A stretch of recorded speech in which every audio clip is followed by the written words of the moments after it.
Hello guys, sa video nito magluluto naman ako ng adobong atay balunan with a twist of chicken feet. Una, nagisa muna ako ng bawang at saka sibuyas. Tapos, nung nagisa na yung bawang sibuyas, sunod ko nang inilagay kaagad yung atay at saka balunan. Tapos, ginisa ko ng ginisa hanggang sa magiba na yung kulay ng atay at saka balunan ng manok. Nung nagisa na yung atay at saka balunan, sunod ko na nilagay yung oyster sauce, yung soy sauce, yung mga pampalasa na guys. Pinagsabay-sabay ko na yan or pinagsunod-sunod ko na inilagay. Naglagay din ako ng cracked black pepper, yung paminta at saka chili powder. Tapos, naglagay ako ng konting ketchup para may kulay yung ating adobong atay balunan 5 version. Sunod, nilagay ko na yung pre-boiled na paa ng chicken. Ilang piraso lang yan guys para mas masarap lang yung aking adobong balunan atay with a twist of paa ng chicken. Saka mas masarap kumain yan kapag ka nakakamay.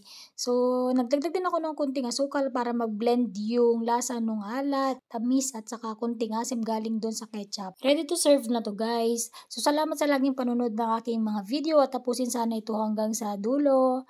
Bye!